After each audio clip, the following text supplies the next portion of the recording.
Olá, meu nome é Thales Alexandre Averso Ferreira. Nós vamos trabalhar juntos no curso de escrita científica.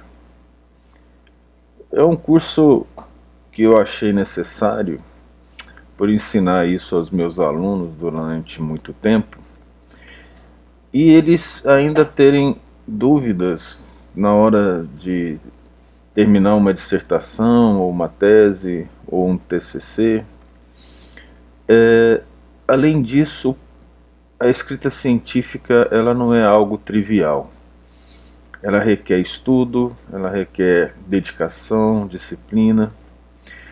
E a experiência que nós temos na orientação de um pouco mais de uma centena de alunos mostra que esse tipo de trabalho ele evolui constantemente. Nós não teremos condições aqui de ensinar uma mágica para te fazer escrever um trabalho científico em pouco tempo. Nós podemos direcionar. Até não faz sentido, como eu disse, não é algo trivial. Outra coisa é que nós também não conseguiremos fazer que você escreva um artigo científico para uma revista internacional de grande qualidade. Isso também requer um tempo, uma experiência, um tempo de vida na área acadêmica. Eu posso te ajudar com a minha experiência, com a maneira que nós escrevemos o trabalho científico, porque eu tenho trabalhos em várias áreas, artigos em várias áreas, tenho uma formação também em várias áreas, uma formação científica direcionada. Eu sou professor universitário da Universidade Federal de Alfenas e tive experiências no Japão, nos Estados Unidos, em pós-doutorado. E até hoje temos vários trabalhos sendo escritos junto com os alunos. Isso nos faz perceber a maioria das dificuldades. Até hoje eles perguntando como se faz o material e método correto, mas justo em cima do momento de finalizar a dissertação, que é interessante, é porque no momento em que você necessita realmente daqueles dados é que você vai se preocupar com ele. Então, nas aulas, de um modo geral, de metodologia científica, nós temos uma visão muito geral do processo. E aqui nós pretendemos dar o exemplo. Enquanto nós explicamos o processo, nós vamos mostrar artigos e até escrever alguns pedaços de artigos que a gente já está fazendo para mostrar como que se faz. Nas minhas aulas, nos cursos que eu fiz de metodologia científica na universidade, o que mais me chamou a atenção foi que os professores que davam essa matéria, derivados da área de humanas principalmente, eles não tinham experiência em publicação de artigos científicos. E aí ensinavam a regra BNT durante o curso todo. E isso acaba não resolvendo os problemas. A regra é uma coisa fácil de você conseguir. Você olha na internet, verifica como faz, segue um modelo.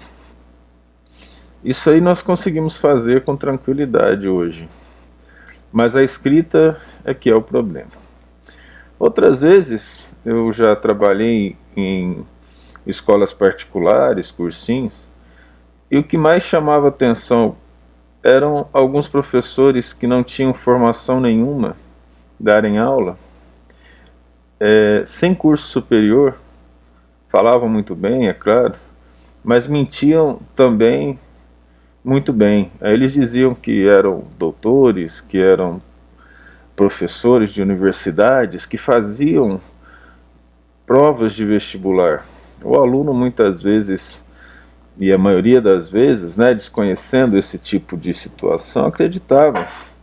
Mas quando você vem de ilusão, isso é no mínimo eticamente equivocado. E aí, por uma questão de princípio, de lógica e de ética, nós vamos começar aqui demonstrando, né, aquilo que nós fizemos. O orgulho é o do trabalho realizado, mas não de qualquer outra categoria que não seja o de trabalhar. Porque tem gente que gosta de jogar futebol, tem gente que gosta de vários hobbies. Eu gosto de estudar e fui atrás de estudos cada vez mais aprofundados em várias áreas. Não são tantas assim, mas uma quantidade boa. Então vamos demonstrar aqui. Eu fui formado em bacharelado em biologia e defendi um trabalho de conclusão de curso, naquela época nem tinha esse nome. Foi na Universidade Federal de Uberlândia. Então foi graduação em ciências biológicas, mas não está tão chamativo assim, né? Vamos ver se eu consigo aumentar isso aqui. Não está dando para aumentar, não, aumentou aqui, ó. Graduação em Ciências Biológicas, veja bem, em 1994, o grau de bacharel. E aí o meu nome, Thales Alexandre Averso Ferreira. Isso foi minha primeira formação. A partir dessa formação, foi uma formação científica boa, porque eu procurei a ciência desde o começo. Então eu fui bolsista de iniciação científica durante 3 anos, dos 4 anos do curso. Fiz monitorias, procurei trabalhar. Durante esse tempo eu fiz estágio na USP, na Faculdade de Medicina em Microscopia Eletrônica. Fiz estágio na preparação de material para microscopia eletrônica na Universidade Federal do Rio de Janeiro. E segui a minha vida acadêmica e obtive em Goiânia o grau de mestre em biologia, trabalhando com a dissertação Efeitos do etanol sobre a migração neuronial do córtex pré-frontal. E a partir daí, assim que eu terminei o meu mestrado, eu não segui diretamente da graduação para o mestrado, porque eu precisava trabalhar e fui dar aula em escolas particulares. Mas do mestrado eu fui diretamente para o doutorado. Voltei para Uberlândia para matar a saudade. Foi uma escolha minha. Eu tinha conseguido ser aprovado na USP de Ribeirão Preto, mas eu queria um lugar mais tranquilo. Então lá em Uberlândia eu morava a 2 esquinas da universidade, onde era o laboratório. Então foi um doutorado em genética e bioquímica que eu fiz lá. No entanto, minha área de pesquisa, ela seguiu em direção à anatomia comparativa de primatas. A anatomia de primatas, ela veio de uma monitoria e um estágio científico que eu fiz desde o primeiro período da faculdade. Algo que eu gostava bastante, e ainda gosto, e que era um hobby de secar, né? Secar cadáveres humanos e de primatas, mas foram os trabalhos nessa área que me levaram a fazer um pós-doutorado no Japão, a convite de um professor de lá, que viu um trabalho nosso num congresso aqui no Brasil.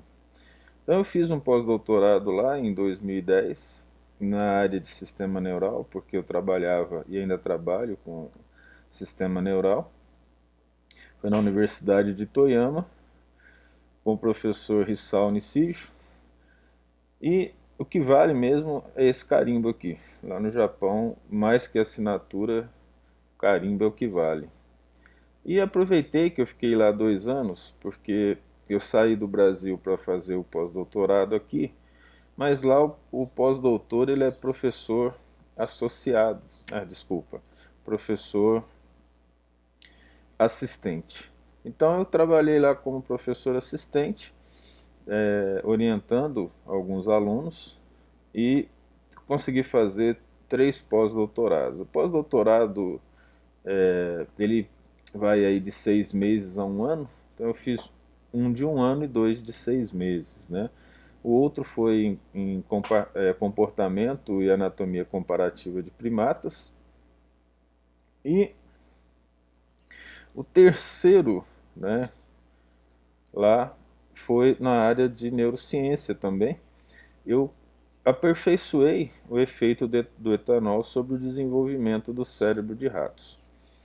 E os laboratórios tinham condições de fazer isso com microscopia e não havia restrição financeira, o que foi muito mais fácil de trabalhar, né? Aqui no nosso país nós temos várias restrições financeiras para trabalhos científicos, o que você vai ter que levar em consideração na hora de fazer o seu projeto de TCC, de dissertação, de doutorado. Mais à frente nós vamos entrar em detalhes em relação a isso. Tive a oportunidade, pela anatomia, de sair para os Estados Unidos e fazer um pós-doutorado na Howard University em Washington. E lá o nosso trabalho foi em biologia evolucionária com aplicação da, da anatomia, né, em membros posteriores de primatas. E lá eu tive a oportunidade de dissecar gorila, chimpanzé, orangotango. Eu não tive essa oportunidade no Brasil. No Japão eu dissequei macaco japonês, né? Mas o nosso laboratório no Brasil tem primatas, macaco prego, sagui e alguns outros, que hoje nós fazemos colaboração com Brasília, com Palmas, com vários ex-alunos nossos de doutorado. Então, essa área foi a área de minha formação científica principal. No entanto, eu sempre gostei da área de exatas e quis levar cálculos, análises mais fidedignas, objetivas para a área biológica. Então, eu resolvi fazer um curso de licenciatura em matemática. O meu trabalho não permitia fazer um curso presencial, então eu fiz um curso de licenciatura à distância, de licenciatura em matemática, e um curso de alta qualidade. Eu posso falar isso tranquilamente para vocês.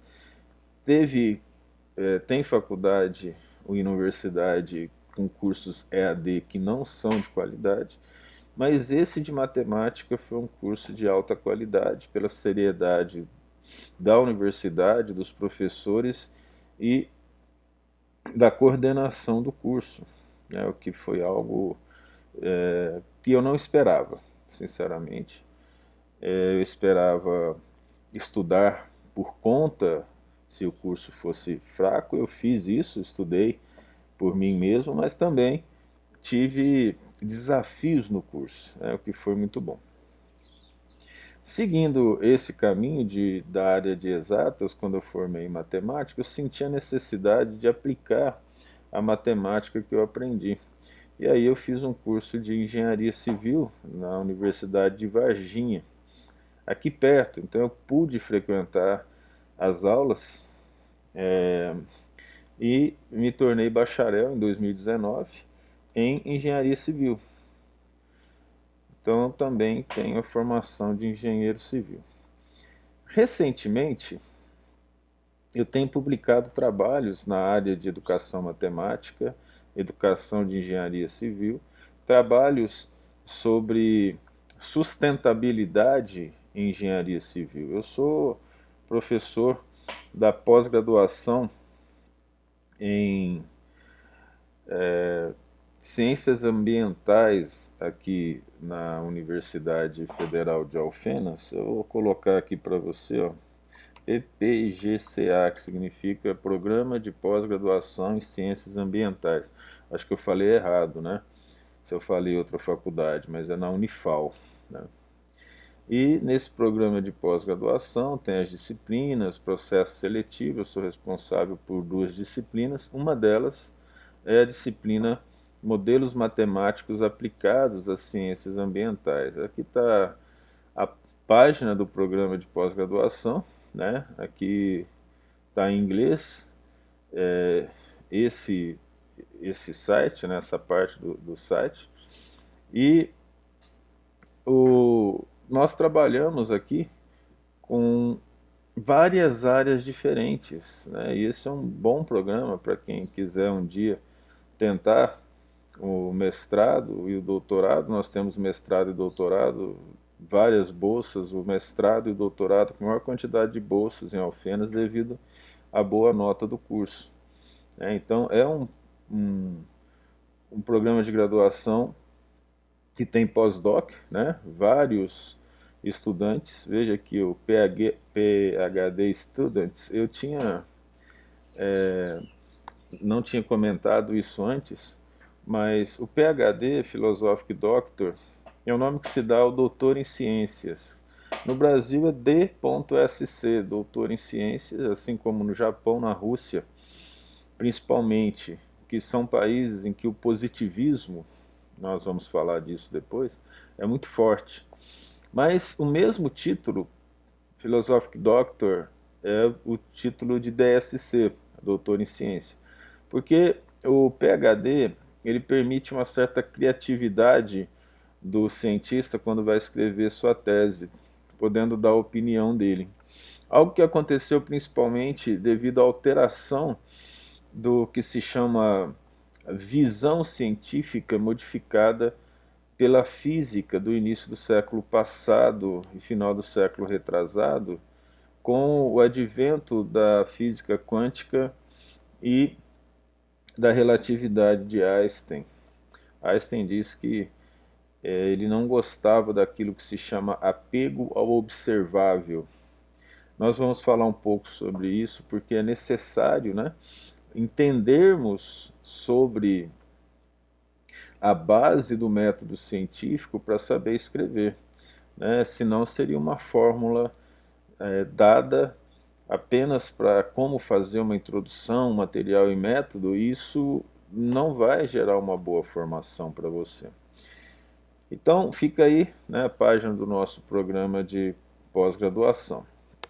A nossa formação científica, nós realmente vamos ter condições de ter uma formação científica se nós estivermos trabalhando com ciência. Olha, o trabalho com ciência aqui no Brasil se refere a dar aulas em universidades, a maioria das vezes universidade federal, a grande maioria, e fazer a ciência com orientação de alunos, ou seja, formação de recursos humanos, né? Então, apesar de levar os dois juntos, que algumas vezes é difícil, a formação em recursos humanos acaba ajudando bastante a sociedade. Em outros locais, as aulas não são assim tão importantes. Nos Estados Unidos mesmo, nem sempre o pesquisador dá aula, eu leciono. Para vocês terem ideia da diferença da formação científica, a matemática, mesmo a licenciatura e a biologia, elas dão um direcionamento científico e você vai fazer mestrado e doutorado. Na engenharia, você pode fazer mestrado e doutorado, mas inclusive no CREA você recebe certificação por fazer pós-graduação lato sensu. A pós-graduação, mestrado e doutorado é chamada stricto sensu. A pós-graduação lato sensu ela é mais simples, né? Você pode fazer uma prova ou pode escrever um trabalho de conclusão de curso, depende da situação. Então eu fiz essa pós-graduação, cuja formação científica é praticamente zero, a não ser para te gerar conhecimento, quase não tem formação científica, são informações novas, né? Engenharia de estruturas aqui, essa que eu fiz, e a outra que eu fiz também foi sobre patologias na construção civil, e como eu disse para você, a formação científica praticamente não existe. Então nós fizemos aqui uma pós-graduação em patologia, desempenho e perícia na construção civil. Tudo isso foi importante porque me permitiu ter base de conhecimento para direcionar os meus estudos. Mas eu não parei não. Eu faço o curso de Física à distância, na Uninter, também um curso muito bom. E eu entrei no mestrado em Física, estou terminando agora em julho em Física Quântica, porque eu gosto das várias áreas. Por que eu estou aqui gastando esse tempo falando para você sobre a minha vida científica? Para justificar a possibilidade de te dar um curso de qualidade.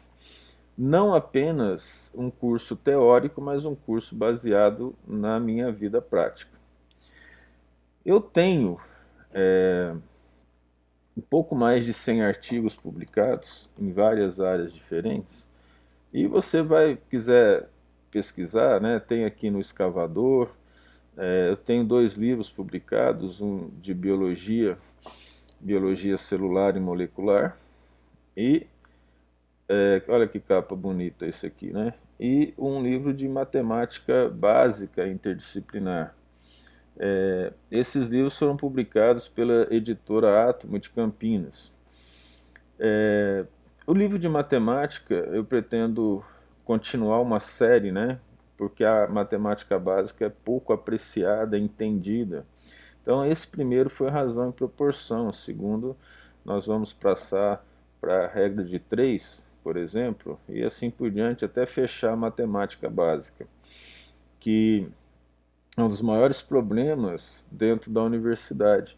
Eu dou a disciplina Modelos Matemáticos na pós-graduação e eu tive que retornar ao básico durante o primeiro mês de aula para que eu pudesse dar um método matemático, por exemplo, para crescimento populacional, que envolve derivada, que envolve integral e conceitos básicos de função. E aí eu tive que voltar a isso, mas são alunos principalmente da área de biológicas. Eu tive que fazer isso, é normal. Você vai encontrar informação fidedigna para a gente sobre o cientista no Brasil através do currículo Lattes, em homenagem ao César Lattes, um grande pesquisador brasileiro. Se eu lembrar, eu falo disso no segundo módulo, né? Aqui você vai encontrar as informações básicas sobre o pesquisador. Eu fui bolsista de produtividade por uma questão de saúde, eu resolvi não continuar a ser bolsista de produtividade. São os 100 melhores cientistas da área no nosso país. Tenho até condições de voltar a ser por causa das publicações, mas não é algo que me interessa no momento. Então aqui vem as informações gerais, a gente cita isso. Aqui vem o doutorado, o mestrado, as especializações, as graduações, os pós-doutorados. Você assina virtualmente uma declaração de veracidade das informações que estão aqui. Teve um caso aí, né, de um ministro, eu acho que ele falsificou o Lattes, deveria ter sido preso, mas não foi.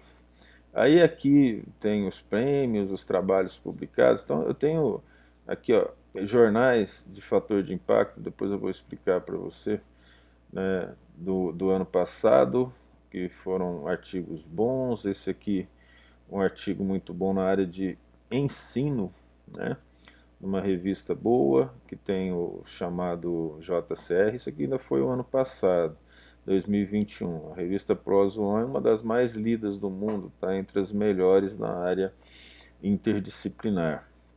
E no ano de 2021, nós tivemos uma quantidade de artigos muito grande, nem todas em revista muito boa, né? Essa revista Dementia e Neuropsicologia brasileira é uma revista de Qualis B1, mas ela não tem impacto internacional. O impacto é esse JCR aqui, ó. O impacto acima de 1 já é um impacto razoável. Para a minha área, a melhor revista da área de anatomia comparativa é 2 o impacto, por exemplo. Tá?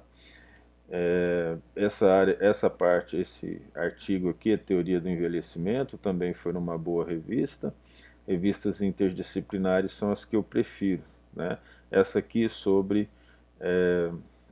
também uma boa revista sobre estudos de farmacologia, etnofarmacologia, né? Essa é uma revista em Frontiers in Psychology, uma boa revista também, que nós publicamos trabalhos sobre problemas, né, com envelhecimento e bipolaridade e depressão. Aqui é um jornal sobre primatologia, um bom jornal. Depois nós vamos explicar isso. Como no último módulo nós vamos explicar essa questão dos jornais, como funciona, né?